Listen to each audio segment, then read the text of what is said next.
এখন বিডিআর সদস্য যারা রয়েছেন কম বেশি আমাকে সবাই চেনেন। আমি মারুফ সরকার, হাবিলদার মোহাম্মদ আব্দুল বাসেদের বড় ছেলে। এই বিডিআর আন্দোলন প্রথম থেকে আমরা যুক্ত ছিলাম। এখন মনে হচ্ছে যে আসলে এই বিডিআর আন্দোলন আমরা যারা পরিবারের সদস্যরা রয়েছি, অনেক পরিবারের সদস্যরা এখন পর্যন্ত কিন্তু এই আন্দোলনের সাথে সংযুক্ত নয়। আমরা কিন্তু বলি যে 18,500 বিডিআরের পরিবার রয়েছে, তাহলে 18,500 পরিবার যদি থাকে, এক একটা পরিবারে যদি 5 জন সদস্য করে থাকে, প্রায় 1 লক্ষাধিক সদস্যের উপরে যদি আমরা কোনোদিন কোনো সমাবেশ করতে পারি, তাহলে কিন্তু আমাদের এই কাজটা খুব সহজেই হবে। কিন্তু আমরা কি দেখা যাচ্ছে যে 2-4-5 হাজার লোক কিন্তু উপস্থিত হতে পারি, কারণ যারা আমরা প্রথম থেকেই ছিলাম বা যারা আমরা বিডিআর এর ইস্যু নিয়ে কাজ করছি তারা কিন্তু থাকে। এছাড়া আমাদের সাথে ছাত্র সমন্বয়ক মাহিন ভাই এবং আয়াতুল্লাহ বেহেশতি ভাই 2 জন সরাসরি যুক্ত থাকেন। আমরা গত আন্দোলনে যেমনটি দেখেছিলাম যে আমাদের আন্দোলন শেষ পর্যায়ে এসে কিন্তু একটা ডেট করা হয়েছিল যে স্বরাষ্ট্র উপদেষ্টা আমাদের সাথে গত সোমবারে অর্থাৎ গতকালকে বসার কথা ছিল, কিন্তু এখন পর্যন্ত তিনি বসেননি।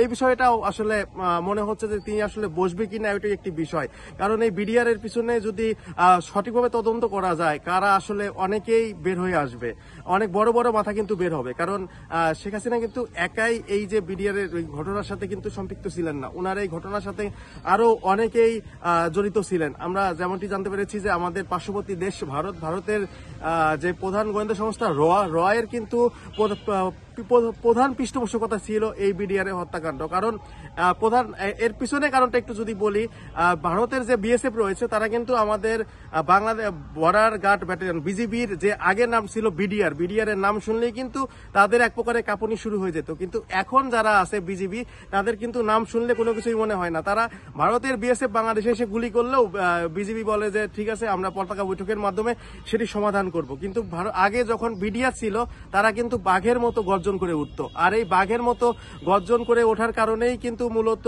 বিডিআরকে ধ্বংস করা হয়েছে। আর কিছু সেনাবাহিনী যারা দেশপ্রেমিক ছিলেন, খুব অকুতোভয় সৈনিক ছিলেন, অর্থাৎ যারা দেশের জন্য জীবন দিতে পারেন, তাদেরকে একেবারে নিশ্চিহ্ন করার জন্যই কিন্তু মূলত বিডিআর এর যে ঘটনাটি ঘটানো হয়েছে সেটি ঘটানো হয়েছে। এবং ভারতের যে র, এটি কিন্তু সবাই জানে, ভারতীয় র এই ঘটনাটি ঘটিয়েছে।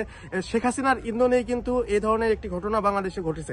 এখন প্রশ্ন হচ্ছে যে বাংলাদেশের যে অন্তর্বর্তীকালীন সরকার আছে তাদের সমস্যাটি কোথায়? আসলে ভারতের এই যদি বিডিআর ইস্যু নিয়ে কোনো কিছু করতে যায়, তাহলে কিন্তু ভারত সরাসরিভাবে যে যুক্ত সেটি কিন্তু প্রমাণিত হয়ে যাবে। এই জন্যই কি আসলে অন্তর্বর্তীকালীন সরকার ভয় পাচ্ছে এই বিচার কার্য পরিচালনা করতে? আরেকটি প্রশ্ন, সেটি হচ্ছে এখনো কিন্তু অনেক নিরাপরাধ বিডিআর সদস্য জেলে রয়েছেন। অর্থাৎ আমরা যেমনটি দেখেছিলাম যে প্রথমবার যখন জামিনে মুক্তি দেয়, সেখানে 268 জনকে 268 বা একটু কম তাদেরকে জামিন দেওয়া হয়েছিল, কিন্তু পরবর্তীতে কিন্তু 168 জন জামিনে মুক্তি পেয়েছে। বাকি যারা রয়েছে তাদের কিন্তু এই মাসে 10 তারিখে একটি শুনানি ছিল, সেদিন কিন্তু তাদের কথাগুলো উঠানো হয়েছিল, কিন্তু তাদের সেখানেও কোনো জামিন দেয়নি। এবং আদালত কি করেছে, সেখানে বলেছিল যে তারা 1 দিন বা 2 দিন, খুব অল্প সময়ের মধ্যে তারা একটি ডেট করে পরবর্তী তারা এই জামিন দেবে কিনা সেটি ব্যাপারে একটা সিদ্ধান্ত নেবে। কিন্তু পরবর্তীতে আমরা দেখলাম যে সেই ডেটটি করেছে কবে, আগামী মাসের 13 তারিখ, অর্থাৎ 1 মাস 3 দিন পরে। অর্থাৎ এই বিচারের পিছনের কি সমস্যা, এটিও আসলে সাধারণ মানুষ জানতে চাচ্ছে, বা আমরা বিডিআর এর পরিবার যারা রয়েছি তারা কিন্তু জানতে চাচ্ছিলাম যে কেন বিডিআর পরিবারের সাথে এমন ধরনের নাটক করা হচ্ছে। বিগত 6 মাস আমরা যদি দেখি যে 5 আগস্টের পরে 6 মাস পার হয়ে গেলেও বিডিআর এর ব্যাপারে কিন্তু আমরা কাউকে কোনো কথা বলতে দেখিনি। আমরা বেশ কিছু রাজনীতিবিদ ছাড়া কিন্তু বড় বড় কাউকেই আমরা বিডিআর ইস্যু নিয়ে তেমন কোনো কথা বলতে দেখছি না। এবং আন্দোলনের সাথে শুধুমাত্র বৈষম্যবিরোধী ছাত্র আন্দোলনে যারা রয়েছেন, মাহিন ভাই, আয়াতুল্লাহ বেহেশতি ভাই, তারপর হাসান আব্দুল্লাহ ভাই, ওনারা কিন্তু যুক্ত রয়েছেন। এবং হাসান আব্দুল্লাহ ভাই কিন্তু গত আন্দোলনে আমাদের সাথে সরাসরি এসেছিলেন এবং আমাদেরকে বোঝানোর চেষ্টা করেছেন যে সরকার আমাদের ব্যাপারে আসলে পজিটিভ। সরকার আমাদের ব্যাপারে কতটুকু পজিটিভ সেটি আমরা এখন পর্যন্ত বুঝতে পারছি না, কারণ সরকার তো এখন পর্যন্ত আমাদের ব্যাপারে কোনো সিদ্ধান্ত দিচ্ছে না। এই যে এখন পর্যন্ত কোনো জামিন শুনানিতে কাউকে ছাড় দিচ্ছে না, কাউকে ছেড়ে দিচ্ছে না। অর্থাৎ যারা নিরপরাধ বিডিআর সদস্য রয়েছেন, আমরা জানি যে নিরপরাধ অনেক বিডিআর সদস্য এখন পর্যন্ত 17 বছর জেলে রয়েছেন।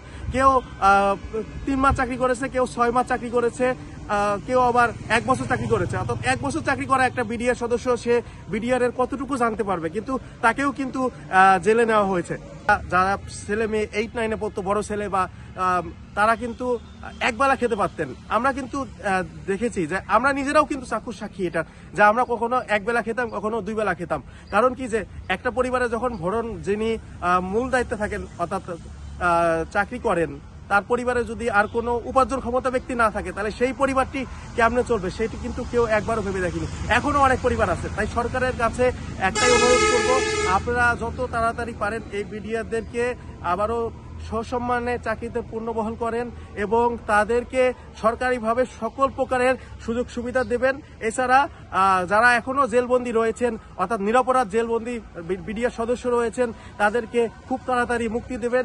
মুক্তি দিয়ে তাদেরকে পুনরায় চাকরিতে পূর্ণবহাল করবেন। এটি সরকারের কাছে আমাদের একান্ত দাবি। যদি আপনারা দেশের ভালো চান, দেশের মঙ্গল চান, তাহলে ভাববো যে আপনারা বিডিআর সদস্যদের এই মুক্তি দেওয়া চাকরিতে পূর্ণবহালের মধ্যে দিয়ে কিন্তু আপনারা দেশের একটা উপকার করছেন। আর যদি না হয়, তাহলে আমরা সরকারকে ভেবে নেব এই সরকার এবং আগের সরকার যিনি ছিল একই রকমের সরকার, এই কারণে কিন্তু বিডিআর সদস্যদের মুক্তি দিচ্ছে না।